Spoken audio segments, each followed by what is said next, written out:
paz do Senhor, queridos irmãos, pastor Davi Passos, aqui para mais um estudo bíblico da nossa 7ª lição da Escola Dominical, do nosso terceiro trimestre de 2025, cujo tema, uma igreja que não teme a perseguição.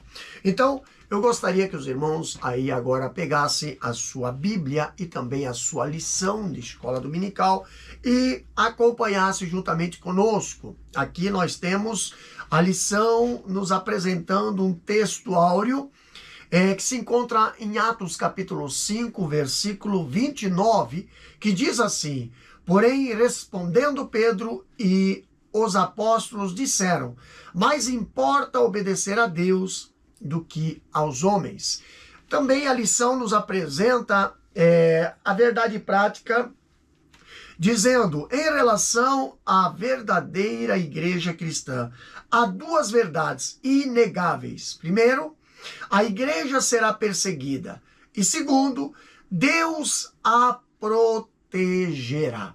Então, neste tema, nós temos aqui a nossa leitura bíblica em classe, que se encontra em Atos capítulo 5, versículo 25 até o versículo 32, e Atos capítulo 12, versículo 1 até o 5. Então vamos ler Atos capítulo 5, versículo 25 ao 32. Você pode acompanhar na sua Bíblia ou na sua lição, que diz assim: e chegando anunciou-lhe dizendo, eis que os homens que encerraste na prisão estão no templo e ensinam ao povo. Então foi o capitão com os servidores e os trouxe, não com violência, porque temiam ser apedrejados pelo povo.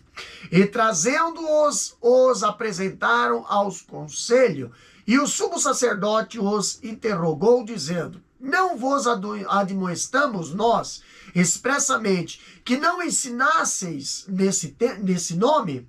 E eis que enchestes Jerusalém dessa vossa doutrina, e quereis lançar sobre nós o sangue desse homem? Porém, respondendo Pedro e os apóstolos disseram, mais importa obedecer a Deus do que aos homens. O Deus de nossos pais ressuscitou a Jesus, ao qual vos matastes, suspendendo-o no madeiro. Deus, com a sua destra, o elevou a príncipe e salvador, para dar a Israel o arrependimento e remissão dos pecados. E nós somos testemunhas acerca dessas palavras, nós e também o Espírito Santo que Deus deu àqueles que lhe obedecem. Agora vamos para Atos capítulo 12, versículo 1 até o 5, que diz assim a palavra do Senhor. Por aquele mesmo tempo, rei Herodes estendeu as mãos sobre alguns da igreja para os maltratar. E matou a espada Tiago, irmão de João, e vendo que isso agradara aos judeus, continuou mandando prender também a Pedro. E era os dias dos asmos. E, havendo-o prendido, o encerrou na prisão, entregando-o a 4 quaternos de soldados, para que o guardassem, querendo apresentá-lo ao povo depois da Páscoa.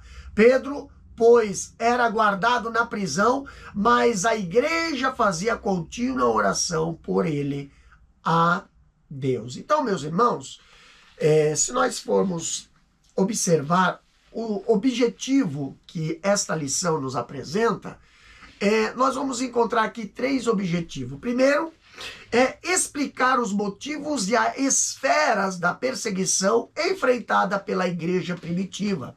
O segundo objetivo para este tema aqui é demonstrar como Deus protegeu sua igreja através de livramentos e da intercessão. E o terceiro objetivo é encorajar os alunos a permanecerem firmes na fé, mesmo diante das adversidades. Então nós temos aqui uma igreja que não teme a perseguição.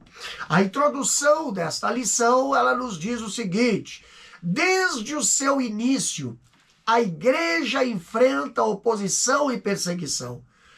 Por sua própria natureza, a fé cristã atrai sobre si a rejeição e a perseguição. Isso porque a fé cristã, por defender princípios exclusivos, muitas vezes se choca com os valores seculares e mundanos. Foi assim no primeiro século e é assim ainda hoje.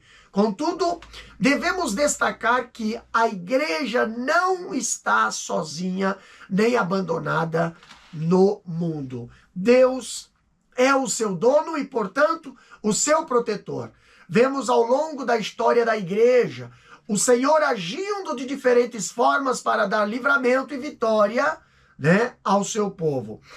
Assim, então, nesta lição, nós veremos como Deus faz isso, capacitando e empoderando o seu povo a viver, né, ou para viver no meio de um mundo hostil. Então, nessa lição, nós vamos ver aqui o primeiro tópico, trazendo um título: A Igreja Perseguida. E o primeiro ponto desse primeiro tópico fala aqui: os perseguidores. Então, na Bíblia, nós vemos que as autoridades religiosas da época dos apóstolos começaram a se opor à igreja. Quando olhamos para Atos, capítulo 5, menciona 3 grupos aqui: os sacerdotes, os saduceus e o capitão do templo. Os saduceus era um grupo muito influente, com grande poder político e religioso. Eles tinham o apoio dos sacerdotes e dos anciãos. E dentro dessas classes religiosas, nós vemos, eram os mais poderosos. Então, esse grupo já havia tentado atrapalhar ali o ministério de Jesus várias vezes, criando dificuldades sempre que podiam. Agora, os anciões eram líderes judaicos influentes, representando tanto aspecto religioso quanto político, mas sem exercer funções sacerdotais no templo. Já o capitão do templo, mencionado também em Atos capítulo 4, versículo 1, era um sacerdote de nível inferior, mas que tinha autoridade policial dentro do templo. Então, esses grupos, cada um com a sua influência, viram a igreja como uma ameaça e fizeram de tudo para impedir a pregação do evangelho. Então, aqui nós vemos que, por sua própria natureza, né, nós vemos que a fé cristã, ela é includente e excludente ao mesmo tempo. Includente por quê, pastor? Includente quando convida todos a participarem dela, como fala Mateus capítulo 11, versículo 28, né? E excludente à medida que só reconhece Jesus Cristo como o único caminho, o único que é a verdade e a vida, como diz Atos capítulo 4, versículo 12, e João 14, versículo 6. Então, dessa forma, aqui nós vemos, né, o cristianismo, ele exclui todas as outras crenças como válidas para a salvação.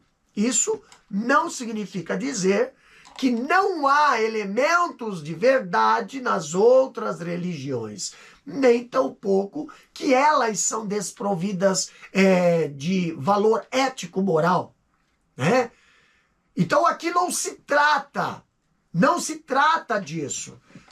Sem dúvidas é possível valores que são benéficos para o bem-estar e convívio social, tanto nas religiões mundiais, que possuem uma natureza mais teológica, quanto em outras de natureza mais filosófica, né? Agora, contudo, à luz da fé cristã, elas são insuficientes para a salvação da humanidade.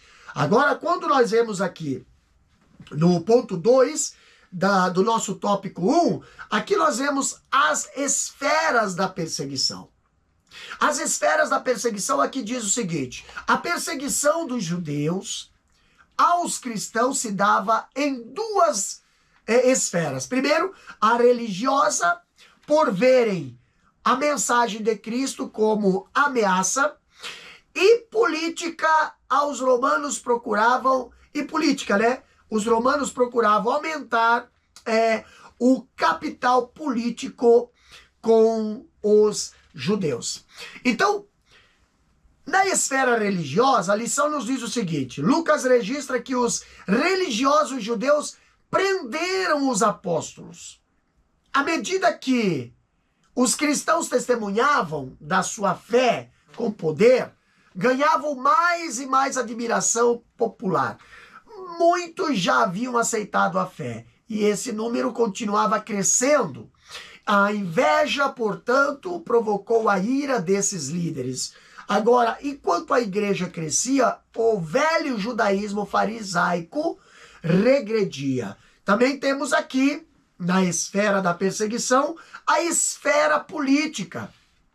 A lição nos apresenta aqui, na parte B, a esfera política. Em Atos capítulo 12, versículo 1 a 5, nós vemos que a perseguição se dá na esfera estatal e é de natureza mais política, na esfera pública. Ali, o Herodes, um dos governantes que representava o Império Romano na Judéia, mandou executar Tiago e prender o apóstolo Pedro, sabendo que Pedro era um líder de destaque entre os apóstolos. Queria, com isso, aumentar o seu capital político perante os judeus que se opunham à igreja. Então, aqui nós vemos que, ao afirmar a sua fé unicamente na pessoa de Jesus Cristo, como sendo o único caminho para a salvação, a fé cristã, ela torna-se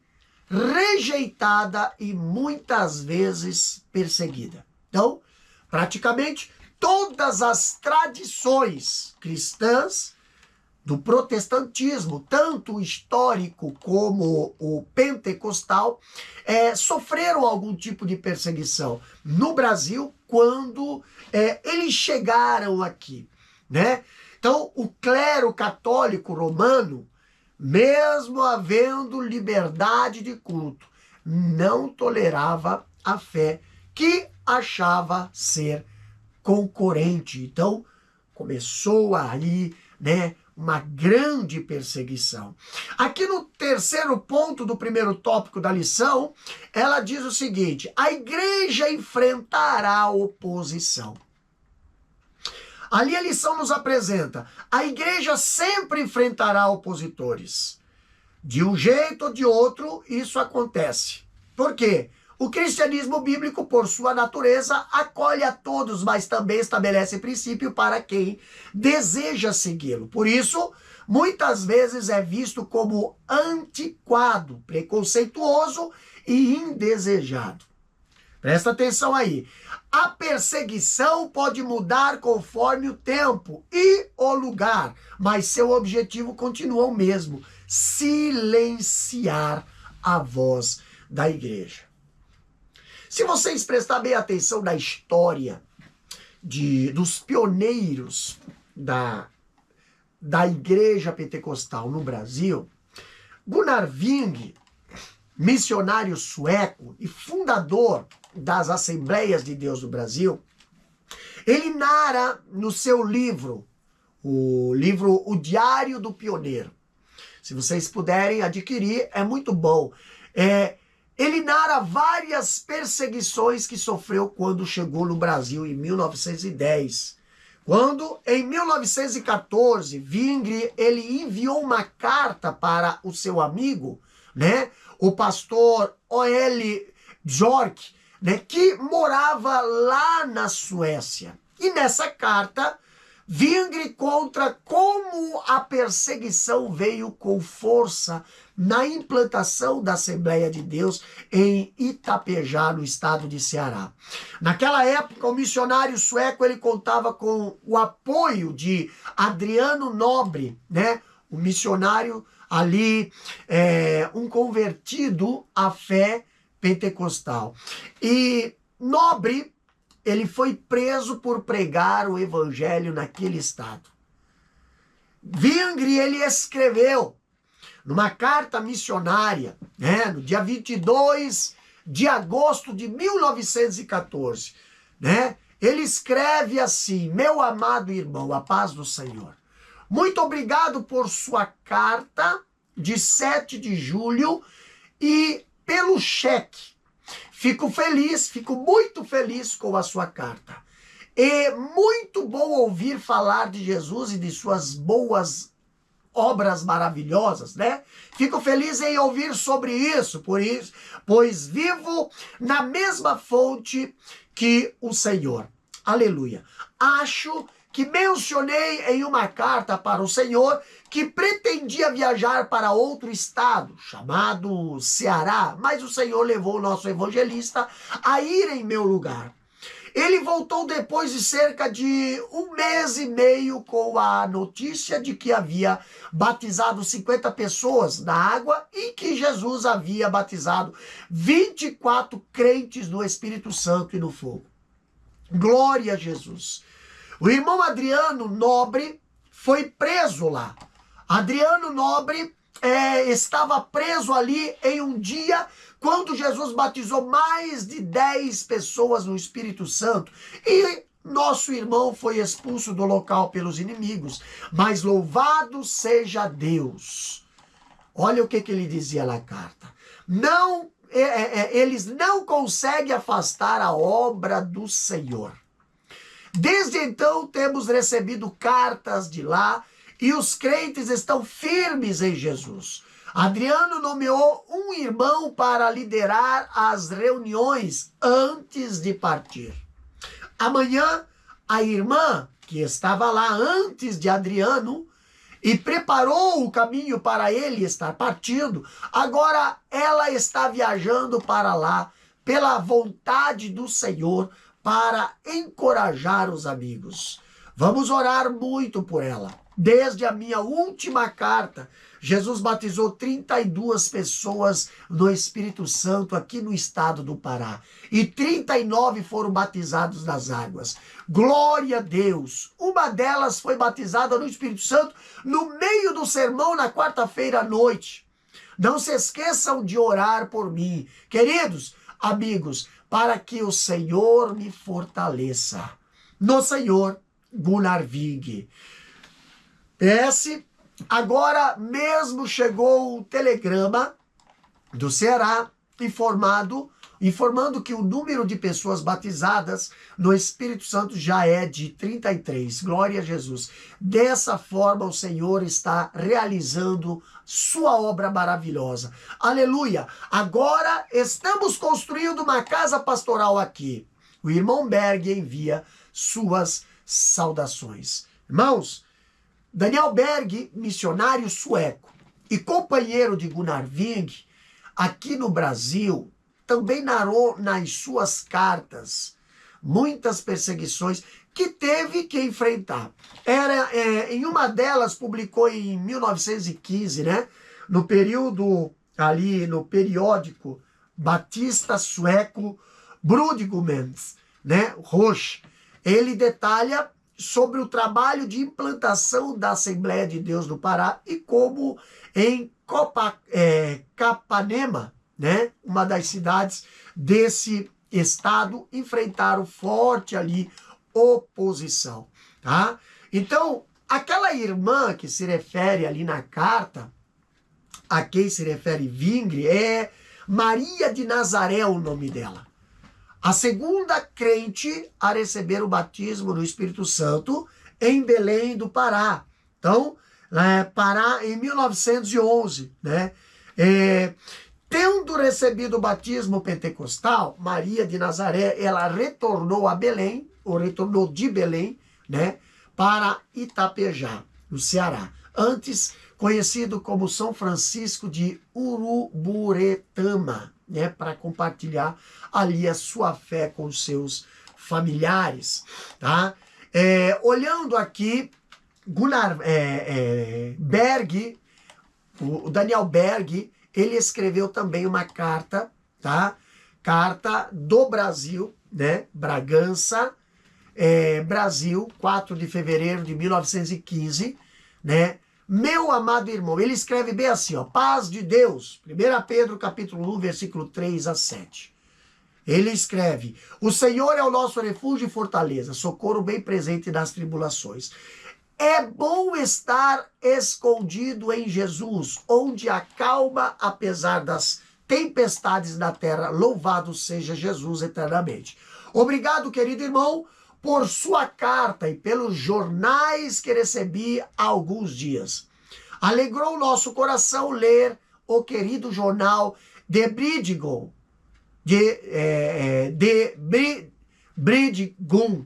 né, de Grum Voice, que foi um bom alimento para a alma.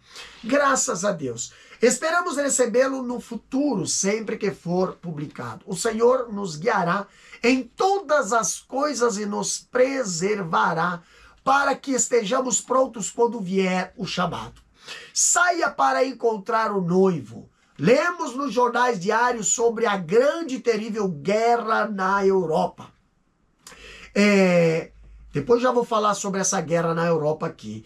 E acreditamos que isso é um sinal de que a vinda de Jesus está próxima. Então, vemos como a palavra de Deus está sendo cumprida. Louvamos ao Senhor por sua maravilhosa orientação para conosco, por ter nos sustentado até agora com saúde e força e por nos abençoar no trabalho para Ele. Estive visitando nossos amigos em Caratates, né, por alguns dias, e o Senhor estava conosco e nos abençoou. Uma irmã a quem Jesus batizou no Espírito Santo lá, falou em línguas de forma tão bela. Sentimos como se os céus tivessem se aberto sobre nós enquanto estávamos de joelho em oração. Graças a Deus que Ele está preparando sua noiva para o encontro. O Senhor está conosco aqui em Bragança. Temos reuniões todas as noites e muitas pessoas vêm e ouvem a palavra do Senhor e creio que o Senhor está trabalhando em muitos corações. Alugamos uma casa em confiança no Senhor, pela qual temos que pagar 20 mil réis por mês. O irmão Otto Nelson e sua esposa missionária que vieram da América, né? Quando fala lá da guerra, lá em cima, está se falando ali da Primeira Guerra Mundial, de 1914 a 1918, tá? E esse irmão Otto aqui, ele chegou no Brasil em 1914, durante o período da Primeira Guerra Mundial. Então, aqui, o irmão Otto e a sua esposa missionária que vieram da América, né, agora estão estudando a língua. Então, alugaram conosco, né, essa casa. Por favor, orem por nós e pela obra do Senhor nessa cidade. Somos a única missão crente aqui em Bragança.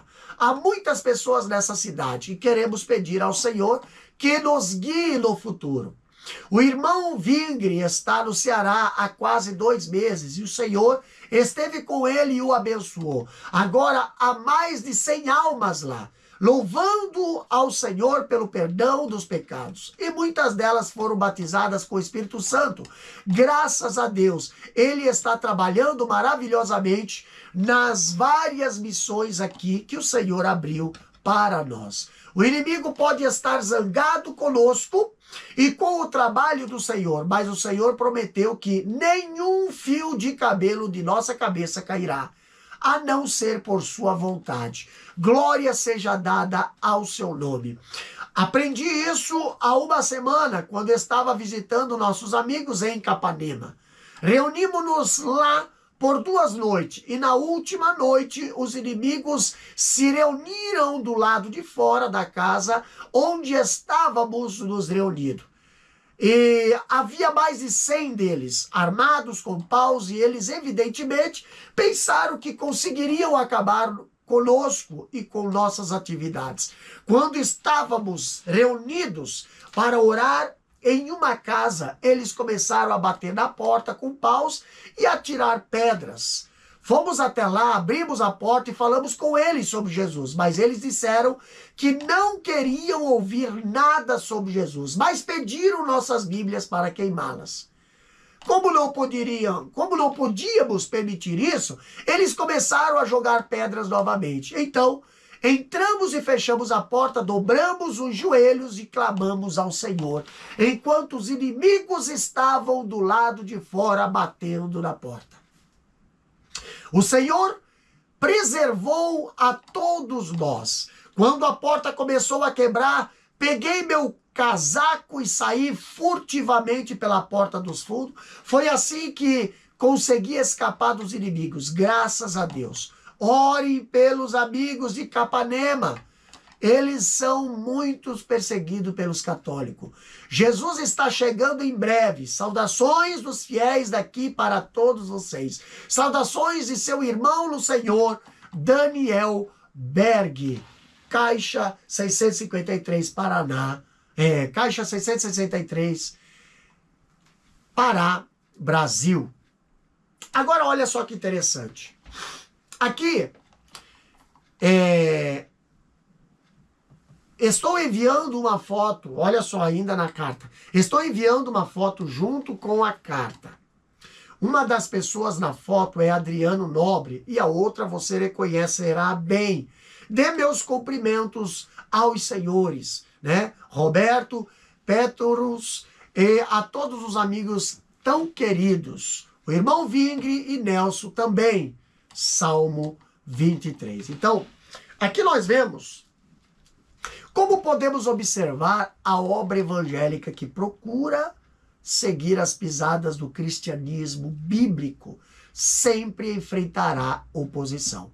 Ela será perseguida, né? Então, de fato, aqui nós vemos o apóstolo Paulo, ele escreveu que quem quer viver a fé com autenticidade enfrentará oposição. 2 Timóteo capítulo 3, versículo 12 diz: e também todos os que piamente querem viver a Cristo Jesus padecerão perseguições. As perseguições podem vir de várias frentes e de várias formas. Vamos ver aqui, o segundo tópico nos diz o seguinte: a igreja protegida. Aqui diz, primeiro ponto, um anjo de Deus.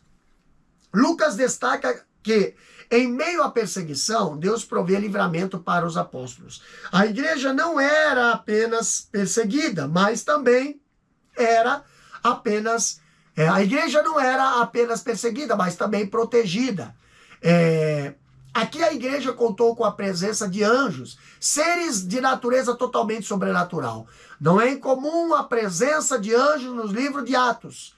Eles estiveram presentes na libertação de Pedro da prisão, com Filipe em sua missão evangelística e em missão na casa do centurião romano Cornélio, e com o apóstolo Paulo em alto mar. A Bíblia diz que eles estão a serviço daqueles que vão herdar a salvação.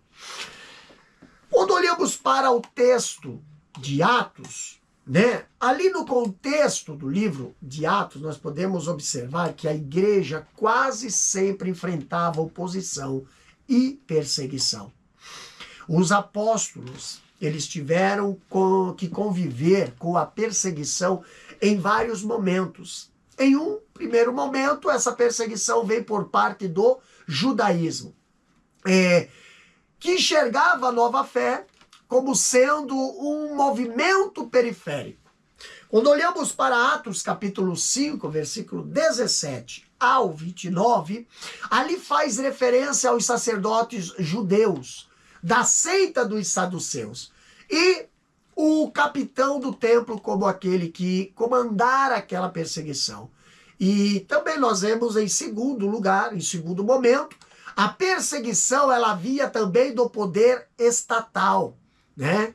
Então, o que podemos ver nesse primeiro momento da história da igreja de Jerusalém é uma perseguição que acontece mais na esfera religiosa, em que o impressionante crescimento, né, da igreja despertou inveja por parte do judaísmo. Quando olhamos em Atos capítulo 5, versículo 17 e 18, ali a Bíblia diz: e levantando-se o sumo sacerdote e todos os que estavam com ele, e eram eles da seita dos saduceus, encheram-se de inveja e lançaram mão dos apóstolos e o puseram na prisão pública. Então aqui o escritor, ele destaca, né, o conclui dos sumos sacerdotes saduceus forma o núcleo da oposição aos cristãos de Jerusalém. Então, uma vez que ninguém tem inveja de uma pessoa inferior, a inveja dos líderes, por ironia, reconhece a superioridade dos apóstolos, tá? Quando olhamos para a palavra de Deus aqui, né, que Pedro e João estavam presos, manter Pedro e João presos de um dia para o outro é uma tentativa de desacreditá-los diante do povo. Se esses líderes não houvessem tentado enganar o povo, ainda mais gente teria atendido ao evangelho. São cegos que guiam os cegos para o abismo sem fundo, como diz Lucas capítulo 6, versículo 39. Então esse consórcio religioso para prender os apóstolos, evidentemente motivado ali pelo zelo, né, por um zelo religioso, um zelo cego, né, inveja e ciúmes, mostra o lado sombrio da perseguição a qual a igreja estava sujeita. Em Atos dos Apóstolos, observamos como esse ciclo repetia-se com regularidade. Os cristãos, especialmente o testemunho dos apóstolos, nesse primeiro momento, reflete essas idas e vindas, né? Quando nós olhamos ali em Atos capítulo 5, versículo 17, nós podemos observar aqui algo interessante. Primeiro, desânimo e alegria estão interligados. Observe como toda a vida dos apóstolos é tecida a partir de coisas que são contrárias umas às outras. Então, em primeiro lugar, nós vemos o desânimo, ele vem sobre eles por causa da separação do Senhor. Depois, a alegria da descida do Espírito Santo. Agora, novamente, desânimo daqueles que os ridicularizaram. E depois, alegria pelos fiéis e pelo milagre. De novo, desânimo com a prisão e de novo, alegria com a defesa. De novo, a tristeza e alegria. Alegria por que estavam radiantes e Deus se manifestava neles. Tristeza porque estavam matando os seus. De novo, alegria por causa da magnificência. E de novo, a tristeza por causa dos príncipes dos sacerdotes. E isso vê-se no que se pode observar. Quer se olhe para os antigos, quer para os atuais. Vivemos, muitas das vezes, de alegrias, mas muitas das vezes enfrentamos tristezas por causa da perseguição. Agora, no segundo ponto do segundo tópico, diz aqui, ó, a intercessão da igreja. Atos capítulo 12, versículo 5, diz que a igreja fazia contínua oração por Pedro. O mesmo texto bíblico que mostra um anjo no cenário da libertação de Pedro também revela a igreja como um agente ativo nessa libertação. Não teria sentido Lucas destacar o papel da igreja intercedendo por Pedro se isso não tivesse nenhuma relevância. É evidente que Deus é soberano e age como quer e quando quer.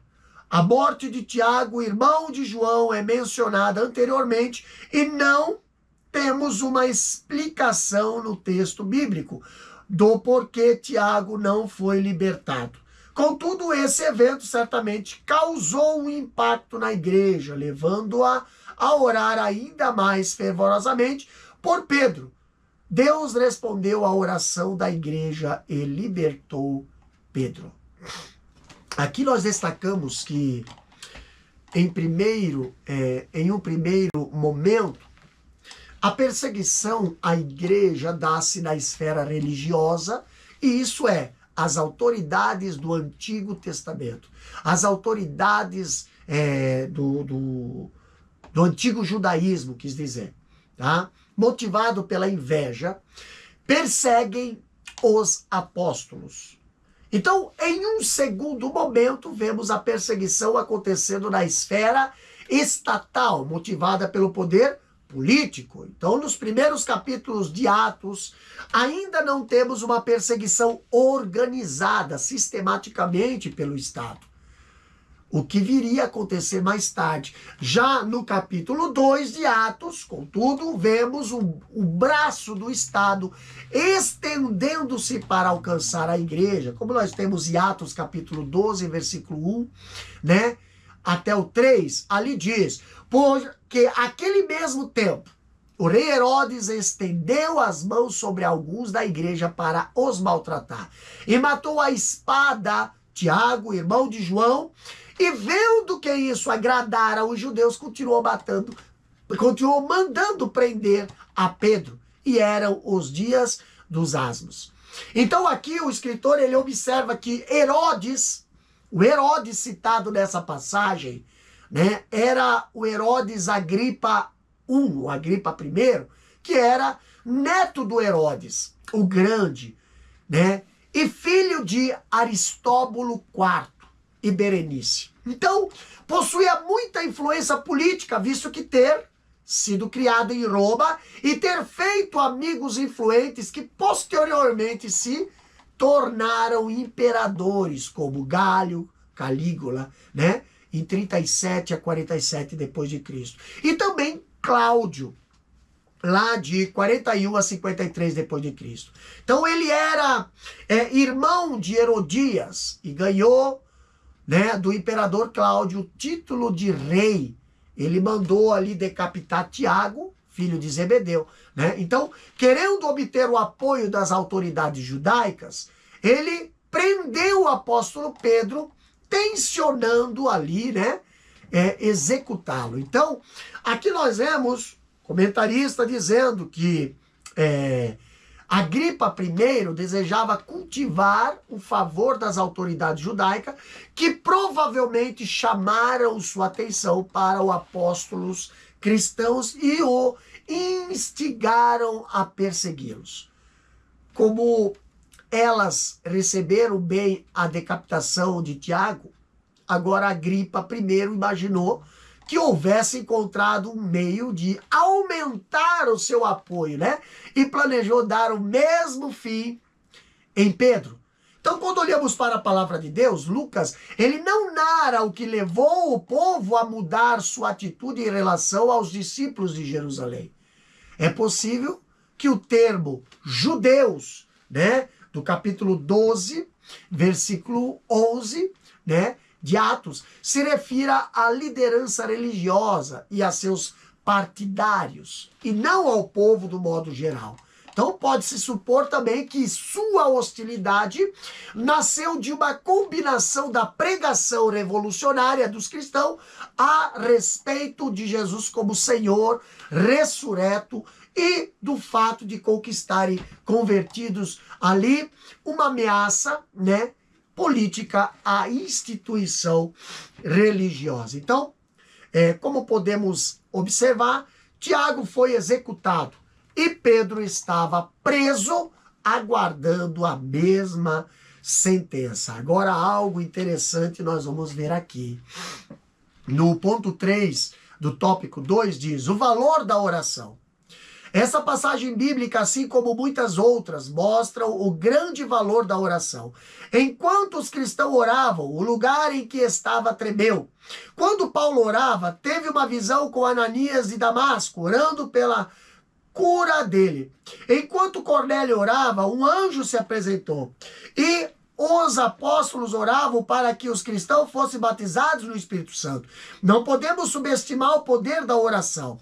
A conhecida frase, muita oração, muito poder, pouca oração, pouco poder, ainda continua atual. Então, temos aqui, né? Sabemos que Deus é soberano e assim como libertou os apóstolos da prisão, lá em Atos capítulo 4, também poderia fazer novamente aqui com Tiago. Não há nada no texto bíblico que indique por que isso não aconteceu. O fato destacado na narrativa lucana é que a igreja, vendo um dos seus líderes ser executado, despertou para orar pelo outro que estava encarcerado esperando o mesmo fim. Então, a expressão, a igreja fazia contínua oração por ele a Deus, tem um peso enorme no enredo dessa história. De outra forma, não teria sentido Lucas destacar esse detalhe, tá? Ele queria chamar a atenção para o poder da oração da igreja ao interceder pelo apóstolo Pedro, né? A Bíblia fala em Atos capítulo 12, versículo 5. Pedro, pois, era guardado na prisão, mas a igreja fazia contínua oração por ele a Deus. Então, lendo essa narrativa, é possível destacarmos alguns princípios que governam a oração aqui em Atos capítulo 12, versículo 1 ao 19. Mas antes, eu quero entrar aqui no tópico 3, aqui falando desse título, A Igreja Destemida. No primeiro ponto fala, testemunho com poder. Ali diz, tão logo foram libertos. Os apóstolos começaram a testemunhar de sua fé. De nenhuma forma se sentiram intimidados. Estavam capacitados pelo poder do alto. Não é por acaso que o livro de Atos já foi denominado por antigos escritores de os Atos do Espírito Santo. Vemos o Espírito Santo operando por todo o livro, mesmo quando o seu nome não é mencionado. Ele é a fonte de poder da igreja. Sem o Espírito Santo, a igreja perde o seu testemunho e se torna inoperante. Meus queridos, a oração, ela libera o sobrenatural de Deus. Quando olhamos para Atos, capítulo 12, versículo 7, ali diz, e eis que sobreveio o anjo do Senhor e resplandeceu uma luz na prisão. E tocando a Pedro no lado, o despertou dizendo, levanta-te depressa, e caíram-lhe das mãos as cadeias. A primeira coisa que vemos nesse registro é a intervenção de um anjo no aprisionamento do apóstolo Pedro. Os anjos são seres espirituais, portanto, sobrenaturais. De acordo com o registro bíblico, trabalham a serviço do povo de Deus, como fala em Hebreus capítulo 1, versículo 14. Na oração, não apenas temos a manifestação sobrenatural, mas também temos o céu trabalhando a nosso favor. Então, queridos, quando oramos, pisamos em solo sagrado e abrimos-nos ao sobrenatural de Deus. Então, aqui nós devemos pontuar, quer haja a aparição de um anjo, quer não, que a oração já é sobrenatural por sua própria natureza. Tá? Nós temos aqui, segundo ponto do terceiro tópico, convictos de sua fé. Lucas registra a ousadia do testemunho de Pedro. E nesse texto, temos uma clara defesa dos valores cristãos. Ele mostra que a igreja primitiva não negociava sua fé, mesmo que isso lhe custasse caro. A mesma referência também é muitas vezes usada para justificar a desobediência civil por parte da igreja em relação ao Estado quando esse age contrariamente aos princípios adotados por aquela. De fato, Isso está em foco. Contudo, não se trata de uma mera desobediência civil ou rebeldia, mas de uma defesa consciente daquilo que a igreja crê como fazendo parte de sua natureza e essência, e que por conta disso não pode de forma alguma ser negociada. Então aqui nós vemos que a oração, ela quebra os grilhões. Atos capítulo 12, versículo 7.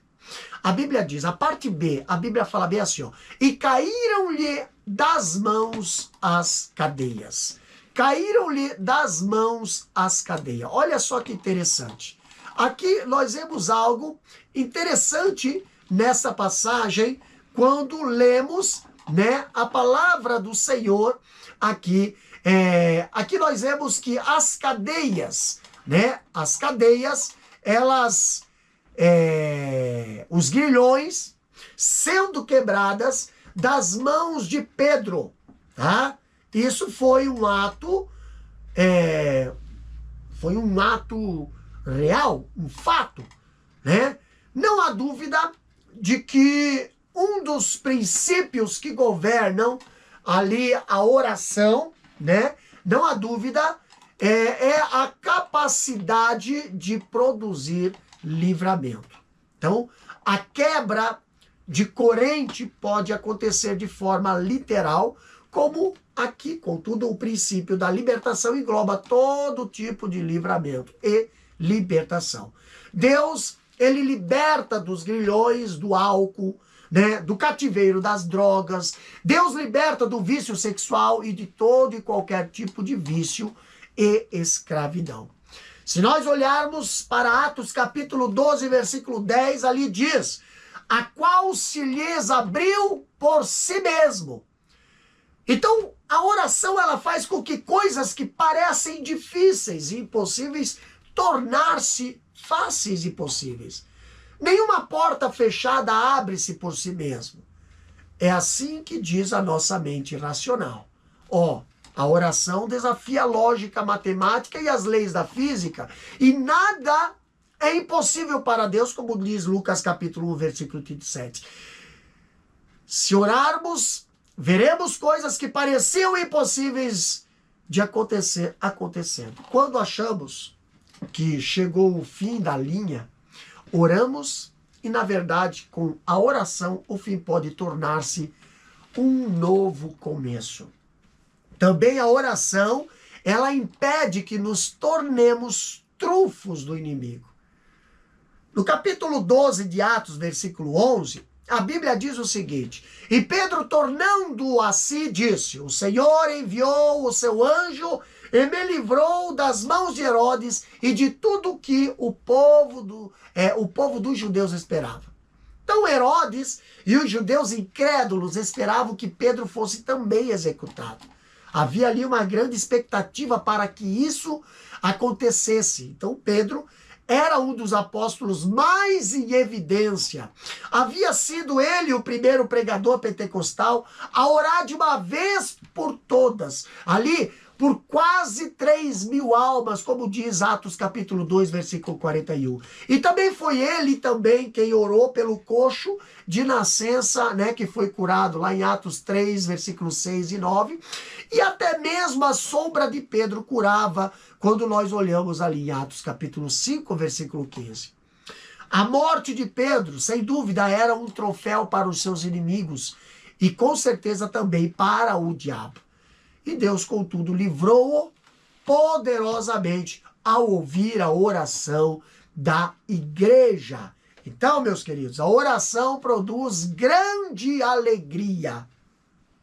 Quando vemos Atos capítulo 12, versículo 14, a Bíblia dizendo bem assim, e conhecendo a voz de Pedro, de alegria, não abriu a porta, mas correndo para dentro anunciou que Pedro estava à porta. Aqui nós vemos uma criada de nome Rode, né? Ficou tão alegre quando viu Pedro que nem mesmo o deixou entrar. Ficou extasiada com a presença do apóstolo por quem ela e a igreja de Jerusalém estava orando. Então, a oração tem este mérito. Enche o nosso coração de alegria com as suas respostas. Tá? Vamos para a conclusão?